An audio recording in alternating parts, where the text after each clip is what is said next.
berbicara tentang bagaimana kasih Kristus. Saya gambarkan dengan gambar Yesus yang disalibkan itu ya. Ini berbicara tentang, tadi saya berbicara tentang kasih karunia, berbicara tentang kasih karunia. Kita balik lagi, sebab ayat ini katakan karena semua orang telah berbuat dosa dan telah kehilangan kemuliaan Allah, oleh kasih karunia telah dibenarkan, ya, oleh kasih karunia. Nah, hari ini saya ingin menjelaskan apa yang dimaksud dengan kasih karunia. Apa yang dimaksud dengan kasih karunia? Kita lihat lagi Efesus 2 ayat 8 dan 9.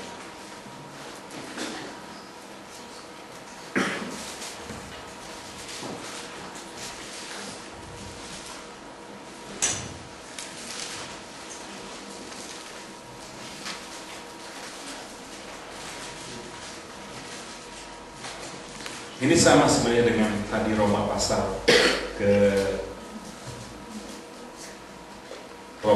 yang ketiga tadi, Efesus 2 8 9. Saya akan pakai gambar ini sebagai pola pikir kita, ya, pola pikir kita. Jadi ada 4 gambar di sini. Gambar yang pertama itu gambar tentang Kristus dan apa yang Kristus sudah lakukan. Gambar yang pertama ya, supaya kita mudah. Kemudian gambar yang kedua adalah gambar, ini dalam bahasa Inggris, intimacy with God, artinya orang intim bergaul dengan Tuhan, ya. Kemudian gambar yang ketiga adalah gambar ada batu, ada permata, itu ketika batu itu digosok akhirnya jadi permata. Itu gambar perubahan hidup, ya. Gambar yang keempat adalah gambar 7 gunung. 7 gunung itu 7 area di mana kita mau jadi berkat di sana, ya. Di situ ada entertainment, di situ ada dunia pendidikan, di situ ada dunia politik, ya. Di situ ada dunia ekonomi di mana kita anak-anak Tuhan ditempatkan di tempat-tempat itu untuk jadi berkat. Ya. Dan ingat ada 4 gambar ini. Nah, ini berputar, saudara ya. Ini berputar, kan ada panah-panahnya ya. Yang pertama adalah ketika Kristus dan apa yang Kristus sudah lakukan itu kita alami, kita mengalami Kristus dalam hidup kita, maka kemudian terjadilah pemulihan hubungan, ya. Nanti saya akan jelaskan. Ketika Yesus mati buat kita, maka kita dipulihkan hubungan dengan Allah. Nah, kemudian apa yang terjadi? Kalau hubungan sudah dipulihkan, maka kita bisa intim atau dekat atau bergaul dengan Allah, ya. Nah, kemudian kalau kita bergaul dengan Allah, maka akan terjadi perubahan hidup, ya. Akan terjadi apa? Perubahan hidup. Saya yakin tidak ada di antara kita, ya, yang tidak berubah kalau ketemu Tuhan Yesus. Amin. Karena bertemu Yesuslah kita berubah. Karena bertemu Yesuslah kita berubah. Ya. Kemudian apa yang terjadi? Ketika hidup kita berubah, orang-orang di sekitar kita mulai melihat kita yang berubah. Tadinya misalnya suka merokok, kok jadi nggak merokok misalnya. Tadinya omongannya kasar, kok jadi lembut. Orang-orang di sekitar kita melihat perubahan. Ketika orang-orang melihat perubahan atas hidup kita, itulah kesempatan untuk kita membagikan kenapa kita berubah. Saya berubah karena Kristus. Engkau juga bisa berubah karena Kristus. Dan kemudian orang akhirnya karena kesaksian kita, orang akan ketemu Tuhan Yesus. Kalau orang ketemu Tuhan Yesus, akan dipulihkan hubungannya. Kalau hubungannya dipulihkan, maka dia akan intim dengan Bapa. Kalau dia intim dengan Bapa, maka hidupnya akan diubahkan. Kalau hidupnya diubahkan, dia akan mulai bersaksi kepada masyarakat sekitarnya. Kalau masyarakat mendengar kesaksian tentang Injil itu, mereka ketemu Yesus. Dan mereka ketemu Yesus, hubungan mereka dipulihkan. Saudara lihat, sederhana ya. Sederhana, saya akan menjelaskan satu demi satu, tapi saya akan fokus yang pertama dahulu, yaitu tentang kasih karunia. Ini berbicara tentang Kristus. Gambar pertama itu berbicara tentang Kristus, apa yang Kristus sudah lakukan buat kita. Kita baca sama-sama Efesus 2 ayat 8 dan 9.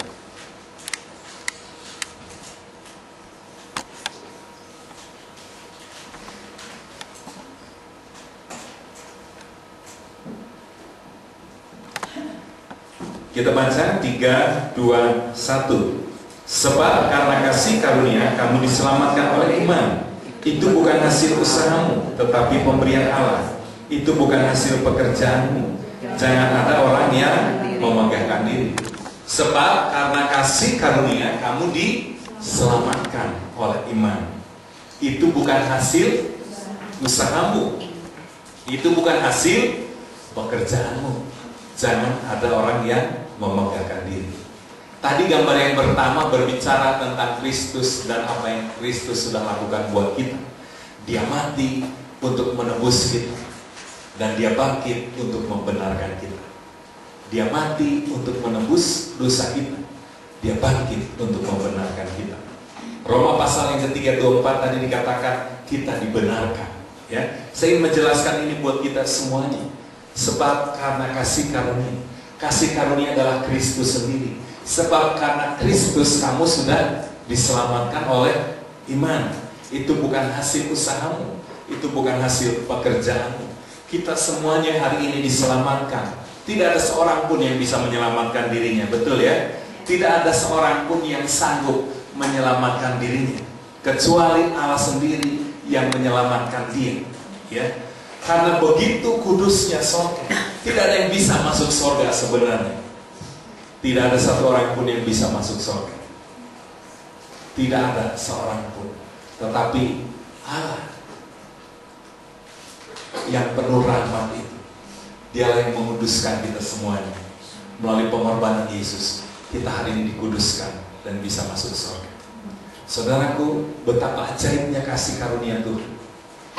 Betapa ajaibnya kasih karunia Tuhan. Saya akan menjelaskan ini buat kita.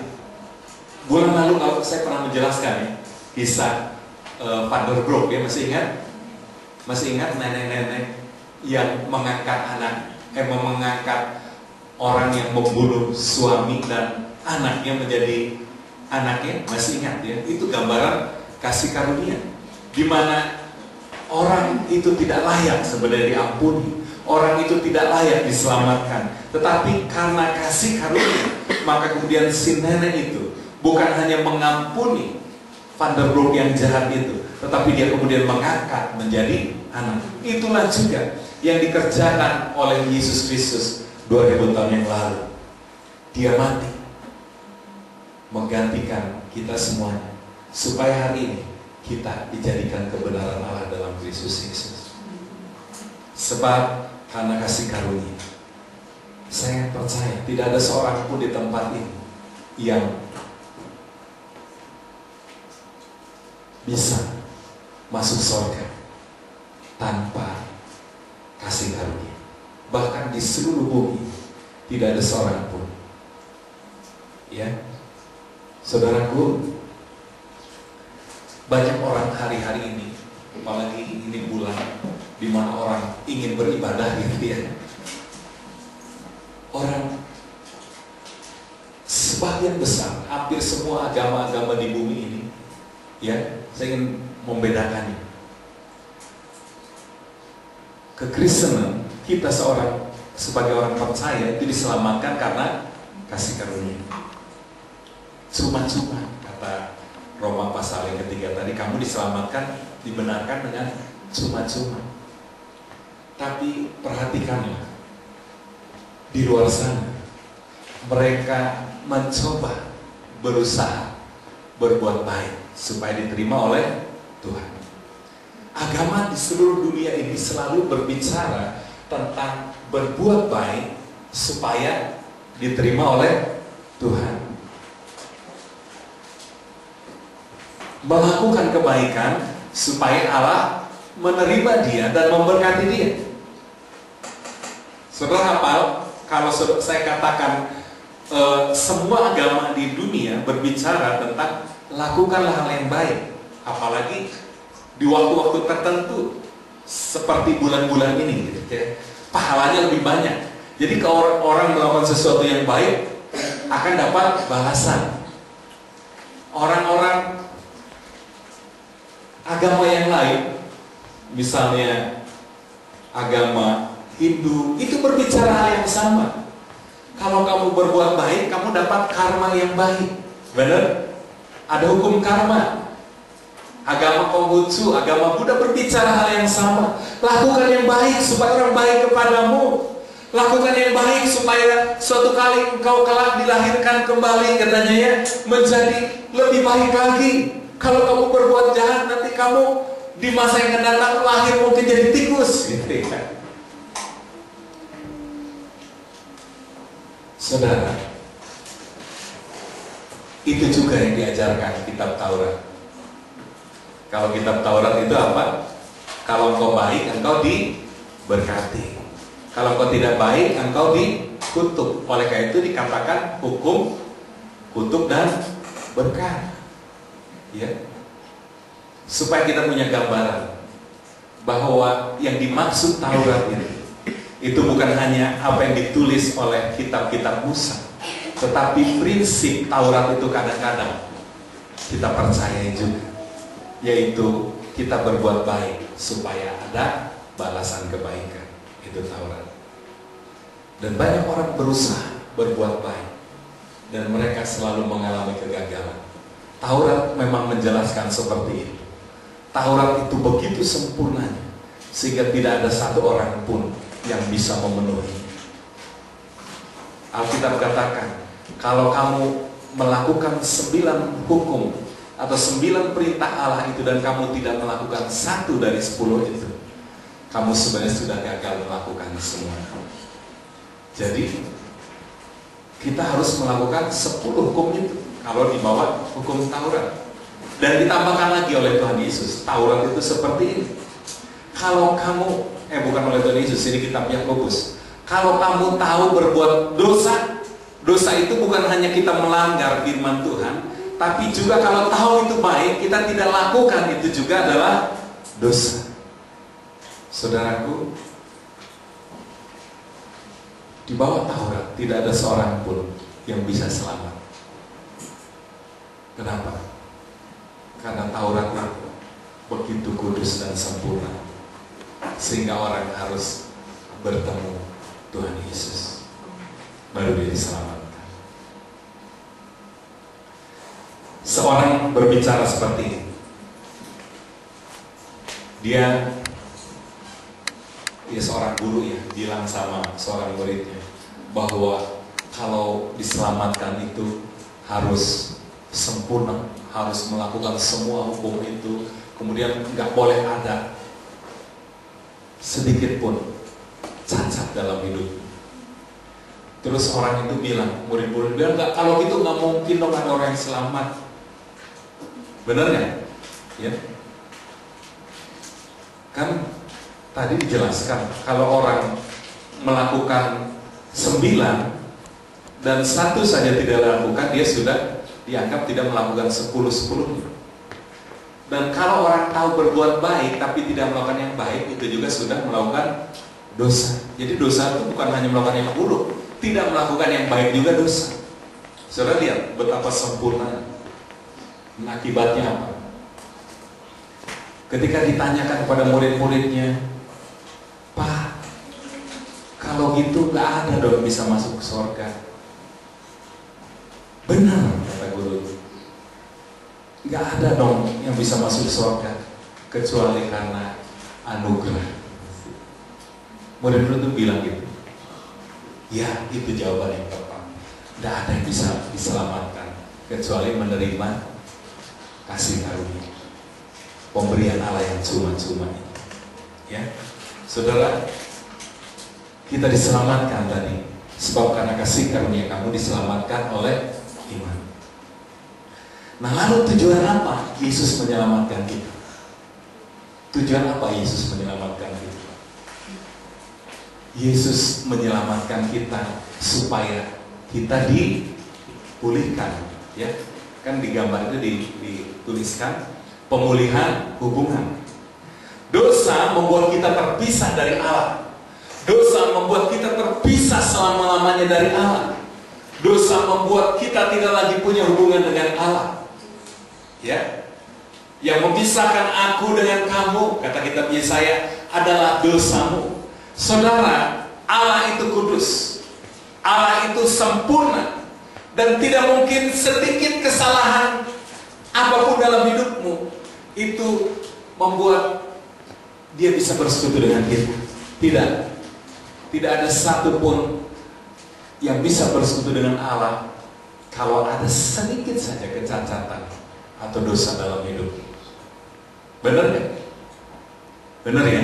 Allah itu kudus, sempurna, dan sedikit pun tidak boleh ada dosa ketika mau berhubungan dengan. Nah, saya ingin menjelaskan ini. Kemudian apa yang terjadi? Maka Allah memberikan Yesus mati di kayu salib supaya oleh kematiannya kita ditebus dan dibenarkan, supaya oleh kematiannya kemudian kita dikuduskan satu kali untuk selama-lamanya, supaya oleh kematiannya kita tidak lagi disebut orang berdosa, tetapi orang benar.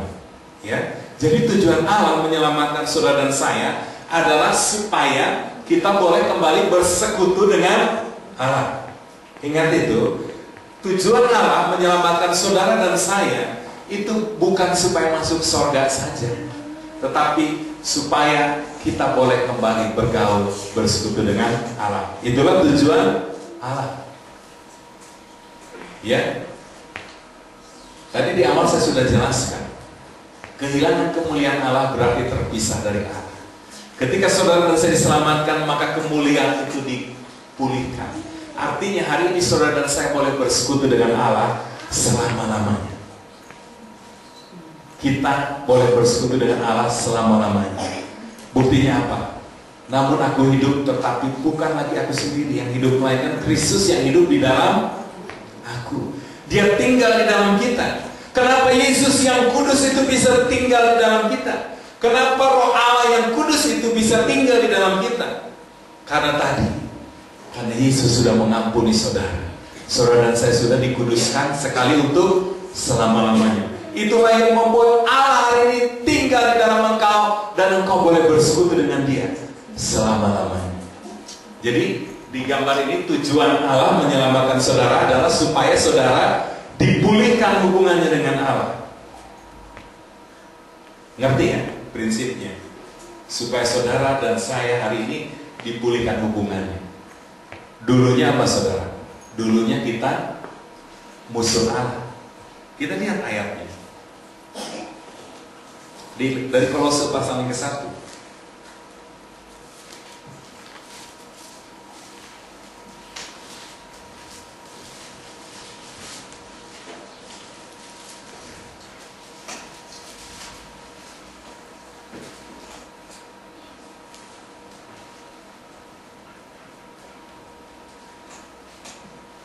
Ayat 21-22.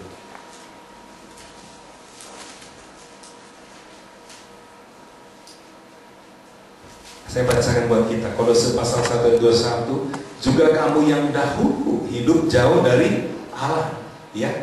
Dahulu ketika kita belum percaya kepada Kristus, kita hidup jauh dari Allah.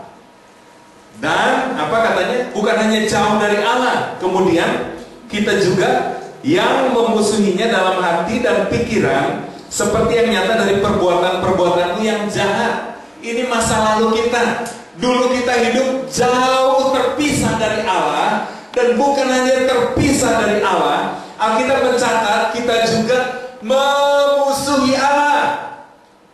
Memusuhi Allah melalui pikiran dan perbuatan kita. Ya, saudara bisa kebayang mengerikannya menjadi musuh Allah. Punya musuh itu ngeri gak? Ngeri saudara. Misalnya kita punya musuh tetangga kiri kanan, wah mau keluar rumah saudara mikir dulu, waduh ada musuh saya. Bener? Gak nyaman punya musuh. Kalau satu RT memusuhi saudara, saudara, kebayangkan saudara mau keluar tuh nggak nyaman. Kemana-mana ketemu. Kalau satu RW, wah lebih parah lagi. Satu kota Sumedang memusuhi saudara. Saudara kemana-kemana, waduh. Saudara bisa berbuat apa kalau dimusuhi oleh satu kota? Tapi saudara lebih ngeri lagi kalau menjadi musuh Allah. Saudara bisa sembunyi kemana? Kalau saudara dimusuhi satu RT, saudara pindah RT aja gitu ya. Aman kan kalau nggak ada musuh lagi. Dimusuhin satu RW, pindah ke RW lain, ngontrak di tempat lain.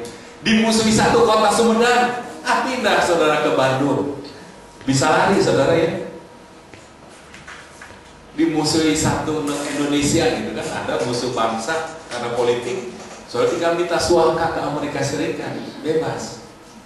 Tapi saudara mengerikan kalau saudara menjadi musuh Allah. Saudara bisa sembunyi kemana? Ya. Oleh itu ayat ini berkata,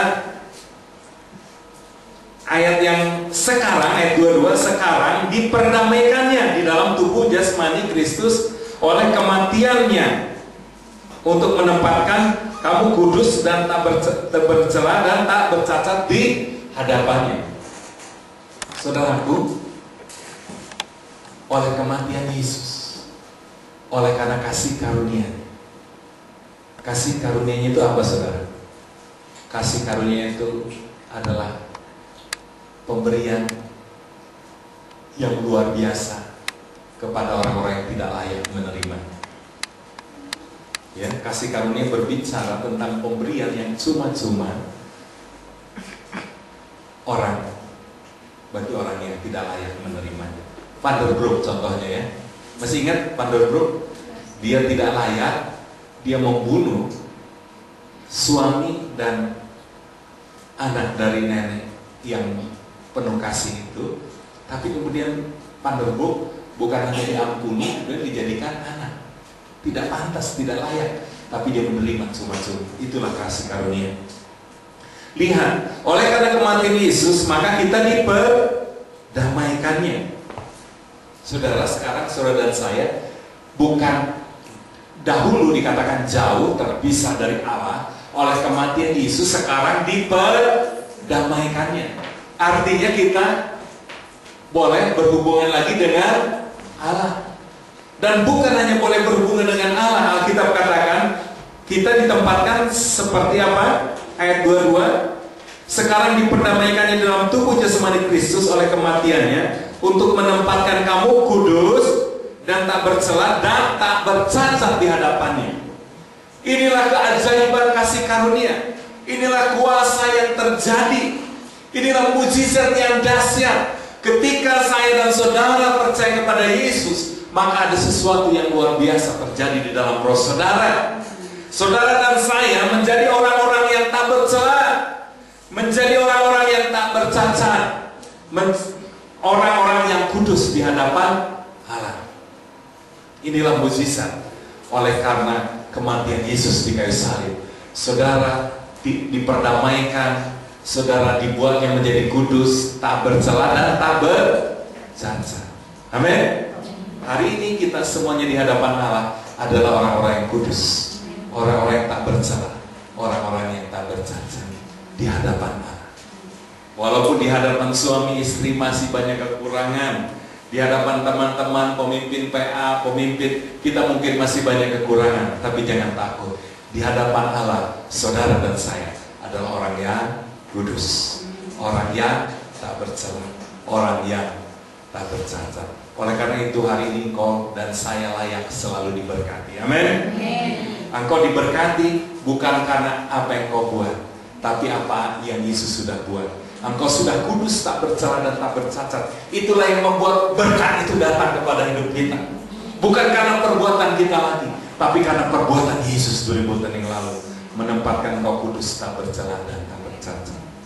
Saudaraku, ketika engkau kudus, tak bercela, tak bercacat, maka itulah yang memungkinkan hari ini kita bisa bersekutu dengan Dia selama-lamanya.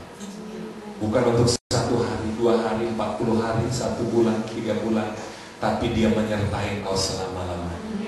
Roh Allah tinggal di dalammu. Karena engkau kudus, tak bercela, tak bercacat, maka Allah mau tinggal di dalammu hari ini. Itulah keajaiban. Dan Allah tidak pernah satu kali pun meninggalkan engkau. Surga itu adalah tempat yang kudus, tak bercela dan tak bercacat. Dan Allah tinggal di sana. Itulah tempatnya Allah. Tempatnya Allah adalah tempat yang kudus, tak bercela dan tak bercacat. Dan supaya Dia tinggal di dalam engkau, maka engkau harus dikuduskan, dibuat tak bercela dan tak bercacat. Dan itu dilakukan melalui apa? Melalui pengorbanan Yesus di kayu salib, melalui kematian dan kebangkitannya. Hari ini saudara dan saya menjadi tempat kediaman Allah. Itulah yang dikatakan oleh kitab Korintus, tidak tahukah kamu bahwa tubuhmu adalah bait Allah, bait Roh Kudus. Allah tinggal di dalam engkau. Allah yang biasa tinggal di sorga, tempat yang kudus, tak bercela dan bercacat, itu mempunyai tempat yang baru hari ini di bumi, yaitu engkau dan saya. Dan untuk membuatnya, Dia mengorbankan Yesus mati di kayu salib. Engkau dikuduskan, dibuat tak bercacat, dibuat tak bercela, dan kemudian Yesus tinggal di dalam kita. Amin. Lalu untuk apa Yesus tinggal di dalam kita? Untuk supaya kita bergaul intim dengan Dia. Sekali lagi, Yesus mati dan bangkit, menebus kita, membenarkan kita dengan satu tujuan, supaya tinggal bersama-sama engkau, supaya Dia bisa bergaul dengan engkau. Amin. Itulah tujuan Allah. Allah ingin bersama-sama dengan engkau. Bukan nanti di sorga, karena di sorga itu sudah pasti. Tapi sekarang di Sumedang, saudara. Sekarang saudara di Sumedang, saudara berjalan bersama dengan Allah. Sekarang di Sumedang, saudara berjalan bersama dengan Allah. Entah kau berdiri, entah kau berjalan, kau sedang bekerja, atau kau sedang memasak, kau sedang belajar, engkau melakukannya bersama-sama dengan Allah. Itulah tujuannya. Yesus mati dan bangkit, supaya Dia menyertai kau selama-lamanya. Amin. Dahsyat. Maukah kau berjalan bersama dengan Allah hari ini?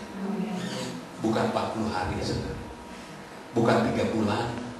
Tapi Allah mau berjalan dengan engkau selama-lamanya. Saya ingin kasih contoh ayat yang luar biasa ini. Kejadian pasal 5. Ini seperti inilah tujuan Allah atas hidupmu. Kejadian pasal 5 ayat 24.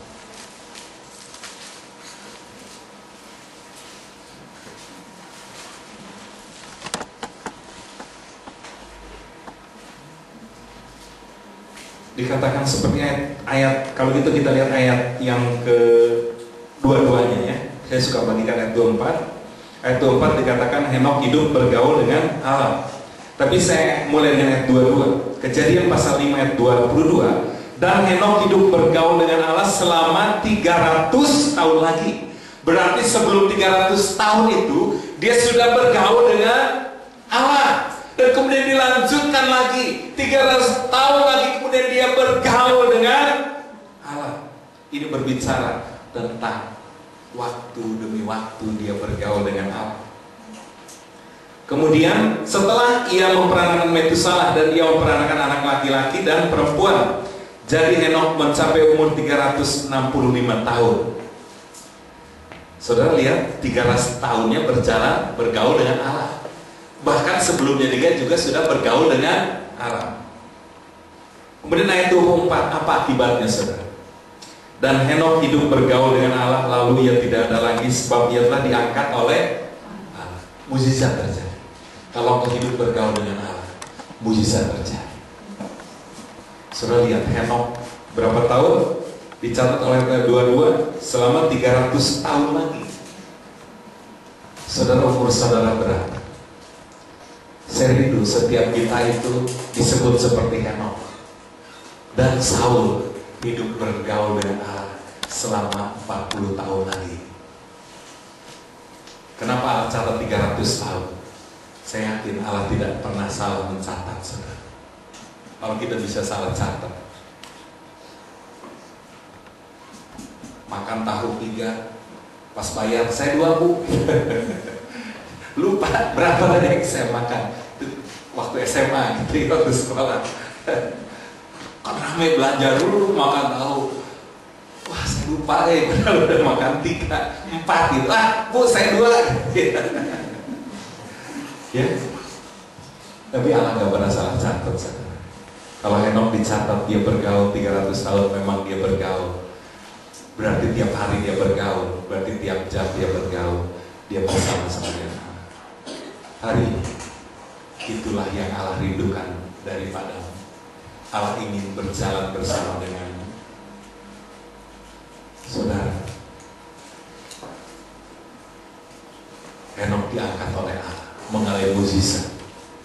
Dan hidup saudara dan saya akan penuh mukjizat kalau tiap hari bergaul dengan Allah. Yang dimaksud bergaul dengan Allah bukanlah saudara berdoa 15 menit pagi hari, kemudian berdoa 1 jam lagi malam hari. Bukan juga berdoa semalam-malaman. Tetapi yang dimaksud bergaul dengan Allah, saudara setiap hari, setiap waktu menyadari bahwa Allah tinggal dalam kita, dan kita mulai berbicara dengan Allah, dan kita mulai mendengar Allah. Yang namanya bergaul adalah berjalan berdua bersama-sama kemanapun pergi. Itu namanya bergaul. Bukan ketemu nanti 15 menit. Misal saya bergaul dengan anak saya, bukan seperti itu. Tapi dalam satu rumah, bersama-sama, ngobrol, saling berbicara. Itulah yang Allah rindukan dari hidupmu hari ini. Dia ingin berbicara kepadamu, dia ingin mendengar suaramu. Bukan hanya waktu saat teduh, saudara. Bukan hanya waktu doa dalam peta. Bukan hanya waktu doa pekerja, saudara. Tapi Allah ingin engkau menyapa dia dalam setiap kesempatan. Sampai engkau mengalami keintiman, bahkan seperti ketika Adam dan Hawa. Ketika Adam dan Hawa, bahkan ketika Adam dan Hawa jatuh dalam dosa, Adam masih dengar suara langkah kaki Tuhan. Saudara, bisa kebayang gak? Langkah kaki Tuhan aja Adam dengar. Oh itu Tuhan mau datang. Kan dahsyat kan? Saya juga rindu ngalamin itu. Saya rindu jemaat Tuhan itu ngalamin. Ketika engkau sedang bekerja, tiba-tiba sang tahu Tuhan mau ngomong, berhenti dulu kerja. Tuhan silakan mau ngomong apa? Kan Adam gitu ya. Ketika Adam jatuh dalam dosa, kemudian Allah datang. Kemudian karena Allah datang, Adam dengar suara langkah kaki Tuhan, kemudian lari sembunyi. Ketika Adam dan Hawa jatuh dalam dosa aja masih dengar suara Tuhan. Apalagi saudara dan saya hari ini setelah yang sudah dikuduskan, dibuat tak bercela tak bercacat. Saya rindu saya dan saudara menjadi jemaat yang bergaul dengan Allah, mendengar Allah, melihat Allah, mengerjakan apa yang Allah kerjakan. Dan Yesus adalah contohnya, saudara. Yesus contohnya ketika dia ada di bumi, dia bergaul dengan Allah. Yesus katakan, apa yang aku lakukan itu aku lihat dari Allah. Apa yang aku katakan itu aku dengar dari Allah. Tidak ada yang aku katakan kalau itu tidak berasal dari Allah. Allah mengajarkan apa yang harus aku lakukan. Saudara, kehidupan Kristen adalah hasil dari hubungan dengan Tuhan. Sekali lagi ingat itu. Kehidupan kekristenan adalah hasil dari persekutuan, pergaulan dengan Tuhan. Oleh karena itu Alkitab ini tidak mencatat banyak, saudara. Perjanjian baru itu lebih tipis dari perjanjian lama. Dan di perjanjian yang baru tidak banyak mencatat bagaimana caranya supaya bebas dari rokok, gitu ya. Bagaimana bebas supaya kita tidak jadi pemarah. Bagaimana caranya supaya tidak jadi misal kita mungkin punya kebiasaan buruk. Nggak banyak, saudara.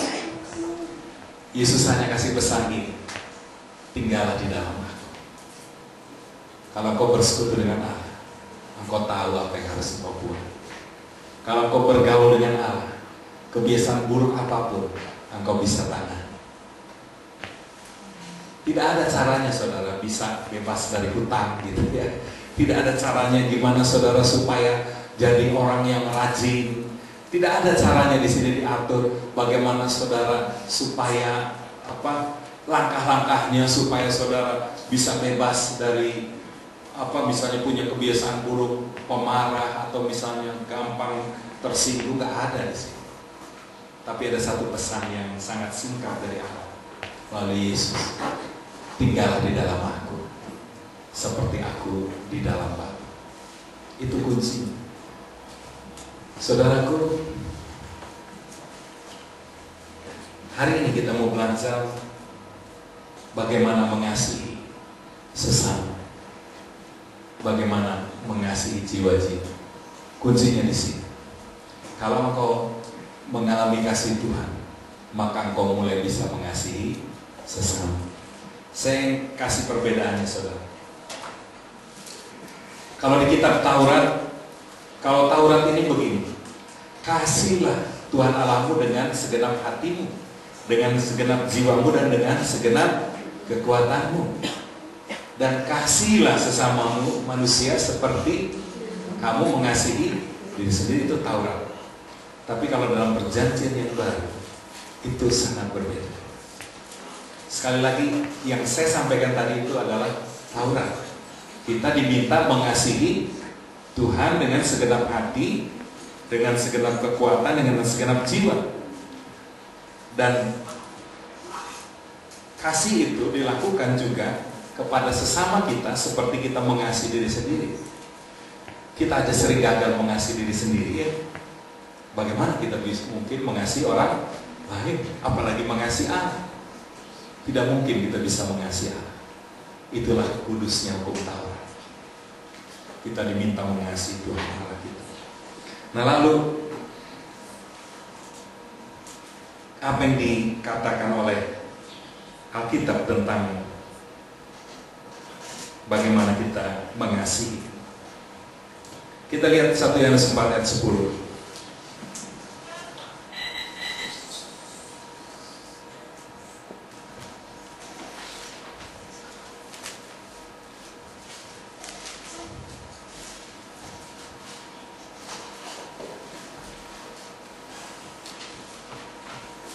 Demikian firman Tuhan 1 Yohanes 4 ayat 10. Inilah kasih itu, bukan kita yang telah mengasihi Allah. Saudara lihat, perjanjian yang lama dikatakan bahwa kita harus mengasihi Tuhan Allah dengan segenap kekuatan kita, segenap jiwa kita.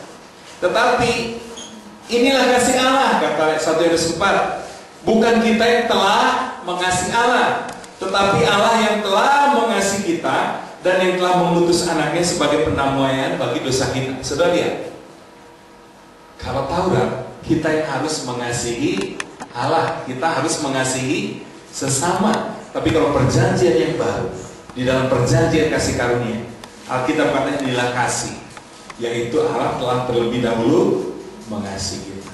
Artinya kita harus dahulu mengalami kasih Allah, baru kita bisa membalas kasih Allah. Tidak mungkin kalau engkau belum mengalami kasih Allah, engkau tidak akan pernah bisa mengasihi Allah. Ya, dan terbukti ketika ada satu orang kaya datang kepada Yesus. Orang ini orang yang masih muda dan kaya datang kepada Yesus, guru yang baik. Gimana caranya supaya bisa masuk kerajaan Allah? Yesus tahu orang ini orang yang kuat di dalam Taurat. Yesus katakan, lakukanlah perintah Tuhan. Terus dia bilang apa? Sejak muda aku sudah melakukannya, guru. Wow, orang ini ketat dalam Taurat. Yesus bilang lakukan, jangan berzina, jangan apa? Ada 10 itu dia sampaikan, dan kemudian orang muda dikatakan, aku sudah melakukan semuanya sejak dari muda. Terus Yesus bilang apa? Kalau gitu, jual seluruh harta dan bagikan bagi orang miskin. Orang kaya ini kemudian pergi karena banyak hartanya. Hukum yang pertama aja dia gagal. Dia ngaku dia bisa 10 hukum. Hukum yang pertamanya aja tentang bahwa dia tidak boleh bawa harus apa? Hukum yang pertama sih kan, tidak boleh ada Allah yang lain. Dia menjadikan hartanya Allah. Padahal dia bilang 10 hukum itu aku sanggup melakukan. Saudaraku, lihat ayat 19 dari 1 Yohanes 4. Dikatakan seperti ini, kita mengasihi karena Allah lebih dahulu mengasihi kita. Jelas ya. Kita mengasihi karena Allah lebih dahulu mengasihi. Coba lihat urutannya. Kita mengasihi karena apa? Karena terlebih dahulu kita mengasihi karena Allah lebih dahulu urutannya apa dulu? Kita harus mengalami kasih Allah. Baru kita bisa mengasihi Allah. Baru kita bisa mengasihi sesama kita. Baru kita bisa mengasihi jiwa-jiwa. Jelas ya? Urutannya seperti itu. Saudara, sering orang membalik. Saya mau mengasihi Allah supaya Allah menerima saya. Tidak bisa, saudara. Saudara melakukannya, saudara mengasihi Allah karena saudara sudah menerima kasih Allah.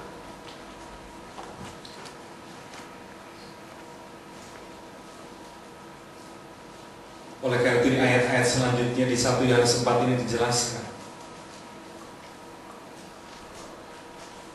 Ayat 20, jika orang berkata aku mengasihi Allah dan ia membenci saudaranya, maka ia adalah pendusta. Tidak mungkin orang yang mengasihi Allah, tidak mungkin dia tidak mengasihi sesama.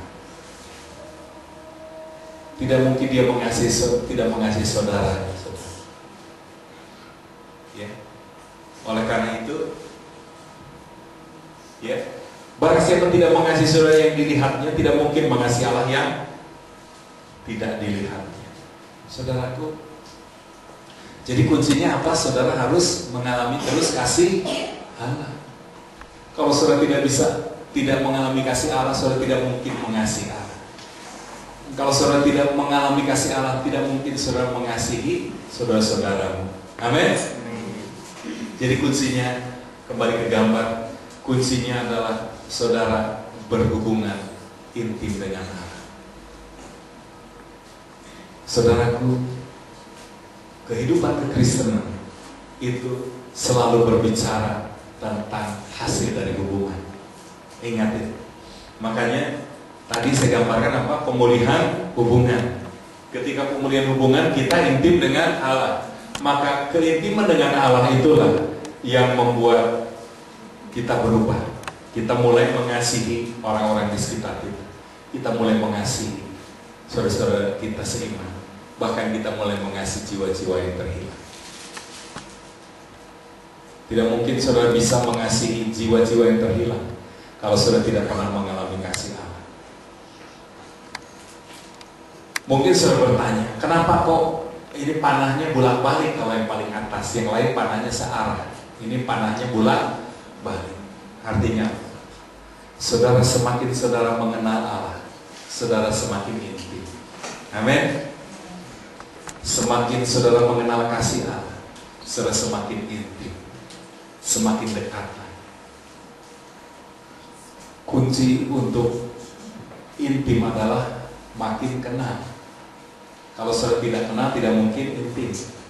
Dalam pergaulan seperti itu, saudara. Kalau saya bergaul, kalau saya tidak kenal, tidak mungkin bergaul. Bisa nggak bergaul dengan orang tidak kenal? Kan nggak mungkin. Yang pertama, saudara harus kenalan dulu, baru terjalin pintu masuk untuk bergaul. Nah, sesudah itu, supaya saya makin kenal, supaya saya makin intim, maka saya harus makin kenal. Mulai datang ke rumahnya, ngobrol, terus maka saya lama-lama jadi intim. Saya tahu kalau dia lagi marah, saya tahu kalau dia lagi susah, saya tahu dia lagi senang. Bahkan dengan melihat sekilas saja, oh dia lagi susah, oh dia lagi ada persoalan. Kalau intim, kalau saudara intim dengan Allah, maka hidupmu berubah. Pasti. Ayat yang terakhir.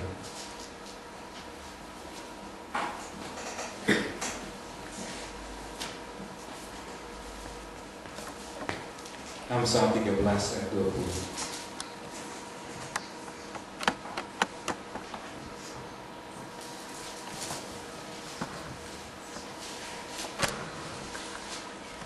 Ini caranya supaya saudara mulai bisa punya hati mengasihi saudara seiman, mengasihi jiwa-jiwa yang terhilang. Kita lihat Amsal 13 ayat 20, kita baca sama-sama. Sudah ketemu? Kita baca sama-sama Amsal 13 ayat 20. 3, 2, 1. Siapa bergaul dengan orang bijak menjadi bijak, tetapi siapa berteman dengan orang bebal menjadi malang. Lihat saudara, pergaulan itu punya dampak yang luar biasa. Kalau saudara bergaul dengan orang bijak menjadi bijak. Saudara bergaul dengan orang fasik, berteman dengan orang bebal menjadi malang. Jadi kalau saudara ingin menjadi lebih baik, saudara harus bergaul dengan orang-orang yang baik. Kalau saudara ingin lebih pintar, bergaul dengan orang-orang yang pintar. Tapi kalau saudara bergaul dengan orang-orang yang gak benar, lama-lama saudara gak benar. Ini kata firman Tuhan. Benar? Pergaulan itu dahsyat saudara. Itu akan bisa menghancurkan atau membuat engkau sukses.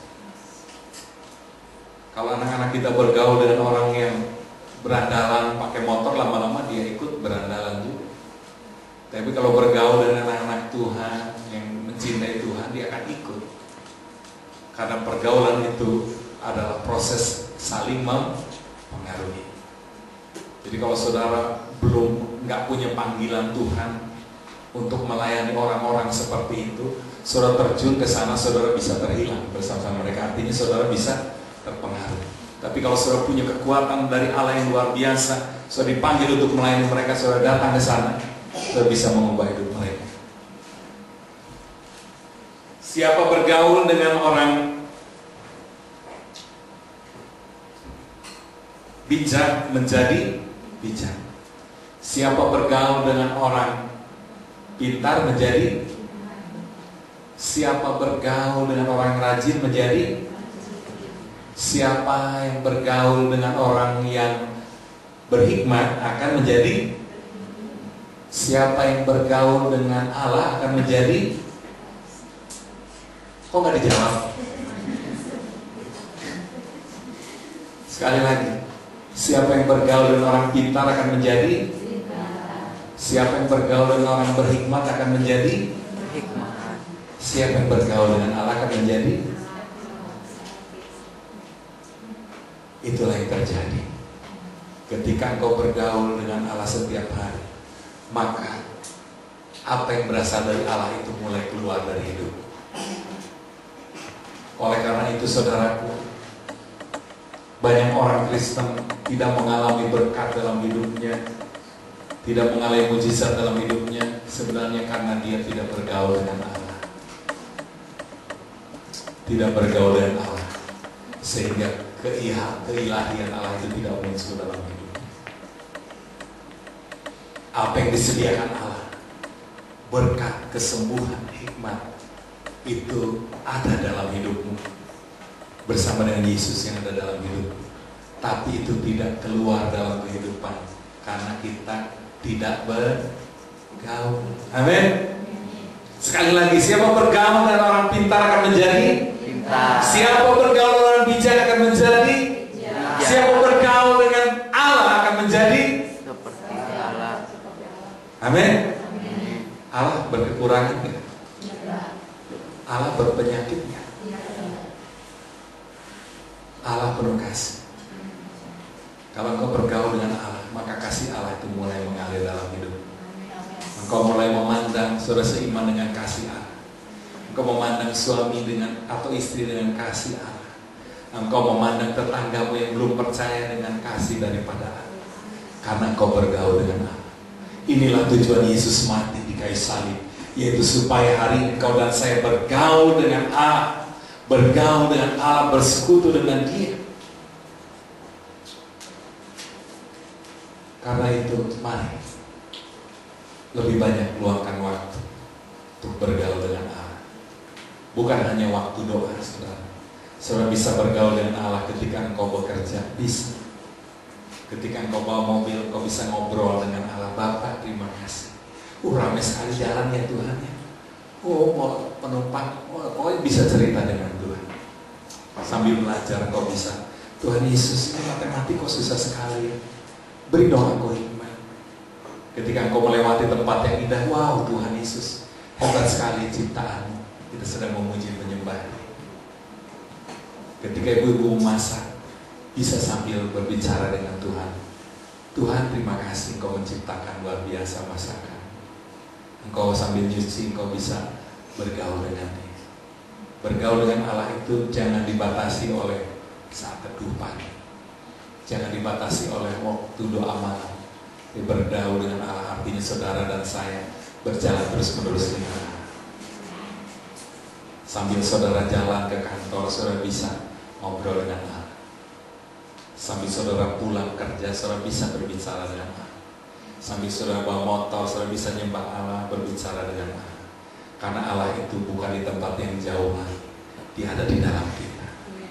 Dia menempatkan rohnya dalam kita. Dia menjadikan kita kudus, tak bercacat, tak bersalah, supaya dia tinggal di dalam kita. Dan kalau dia tinggal di dalam engkau, dia bisa bergaul dengan engkau. Amin. Amin. Siapa bergaul dengan orang bijak menjadi? Siapa bergaul dengan orang pintar menjadi? Siapa bergaul dengan Allah akan menjadi seperti Allah. Artinya dalam kehidupannya mengalami berkat-berkat Allah. Dalam kehidupan mengalami mukjizat-mukjizat Allah. Dalam kehidupannya mengalami kasih Allah. Dalam kehidupannya mengalami kuasa Allah. Kuncinya ada satu. Kembali bergaul dengan Allah. Dan saudara, tidak ada yang membatasi lagi hari pergaulan dengan Allah. Karena dosa saudara sudah diselesaikan. Hari ini saudara kudus, tak bercela, tak bercacat selamanya. Walaupun ada kadang-kadang kita jatuh dalam dosa, tapi saya beritahukan dosamu sudah selesai, dibayar lunas oleh Tuhan Yesus. Bahkan sebelum kau jatuh dalam dosa juga sudah dibayar lunas. Ibaratnya saudara punya hutang 100 juta, tapi Tuhan Yesus sudah bayar bertriliun-triliun buat dosa. Sehingga kalaupun kau jatuh dalam dosa, itu pun sudah terbayar lunas. Sehingga tidak ada yang bisa membatasi kau lagi untuk bergaul dengan Allah. Ketika engkau berjalan bodi, ketika engkau dimanapun kau berada, engkau bisa bergaul dengan Allah. Amin. Mari kita berdoa. Bapa kami terkasih di surga, terima kasih. Kami dipanggil untuk bergaul dengan Engkau. Oleh karena itu, tolong setiap kami, semua Tuhan di tempat menjadi pribadi-pribadi yang merespon kasih Allah. Bergaul dengan Allah, sehingga kami boleh mengasihi saudara-saudara kami, juga jiwa-jiwa yang terhidup, bukan dengan kekuatannya, tapi dengan kasih Allah yang ada di dalam kami. Kami rindu Tuhan, kami menjadi seperti Henok dalam perjanjian yang lama. Dia bergaul dengan Allah semasa hidupnya. Dan kami ingin seperti Yesus. Ketika ada di bumi, dia bergaul dengan Bapaknya, dengan Ibu. Dia tahu apa yang harus dia lakukan. Dia mendengar semuanya dari Bapa. Kami rindu seperti itu dalam hidup kami. Kami rindu tinggal di dalam Kristus, mendengar suara Tuhan Yesus, dipimpin oleh Tuhan Yesus. Apa yang kami lakukan, apa yang kami katakan, itu karena kami mendengar dan melihat Tuhan Yesus dalam hidup kami. Oleh karena itu, bawa kami semua jemaat Tuhan di Sumedang menjadi orang-orang yang bergaul dengan Allah, menempatkan pergaulan dengan Allah sebagai prioritas itu, sebagai yang paling penting dalam hidup kami. Terima kasih yang Bapak sudah menyampaikan. Roh Kudus yang mengajarkan lebih dalam lagi, sampai ini menjadi kehidupan kami, bukan hanya pengetahuan, dan menjadi kehidupan sehari-hari kami. Kami menjadi orang-orang yang berjalan, bergaul di seluruh hidup kami. Terima kasih Bapak. Di dalam nama Tuhan Yesus Kristus. Amin.